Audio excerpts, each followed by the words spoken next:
મંત્રી પ્રવીણ માળી અને સ્વરૂપજી ઠાકોરનું પાલનપુર કમલમ કાર્યાલય ખાતે ભાજપના આગેવાનો દ્વારા સન્માન કરાયું। રાજ્ય સરકારના મંત્રીમંડળનું વિસ્તરણ થયા બાદ ગઈકાલે નવા મંત્રીઓની રાજ્ય સરકાર દ્વારા નિમણૂક કરવામાં આવી, જેમાં બનાસકાંઠાના ડીસાના ધારાસભ્ય પ્રવીણ માળી અને વાવના ધારાસભ્ય સ્વરૂપજી ઠાકોરને મંત્રી પદ સોંપવામાં આવ્યું છે।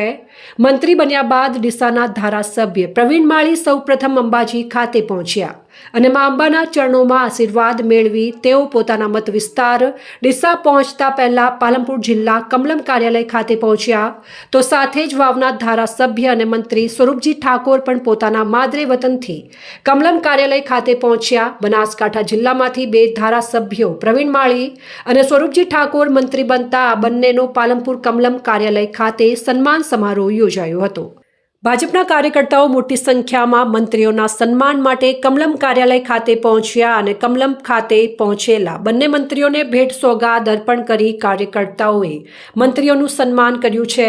સૌપ્રથમ રાષ્ટ્રીય નેતૃત્વ અને રાજ્યના નેતૃત્વનો હૃદયપૂર્વક આભાર વ્યક્ત કરું છું કે તેમને મને આ જવાબદારી આપી છે। જવાબદારી મળ્યા પછી બનાસકાંઠા જિલ્લાની અંદર મા અંબેના દર્શન કરીને જ્યાંથી સકારાત્મક ઉર્જાઓ વહે છે એવા ગુજરાતના ઈશાન ખૂણે માં અંબેને દર્શન કરી અને પ્રવાસ શરૂ કર્યો છે। આ દરમિયાન એ પછી સૌપ્રથમ અમારા દેવ દુર્લભ કાર્યકર્તાઓ, જેના માટે કાર્યાલય નથી હોતું પણ મંદિર હોય છે, એવું કાર્યકર્તાઓનું ભારતીય જનતા પાર્ટીનું બનાસકાંઠા જિલ્લાનું કાર્યાલય ખાતે આજે જિલ્લા ભાજપ દ્વારા કાર્યકર્તાઓને મળવાનો કાર્યક્રમ ગોઠવ્યો છે।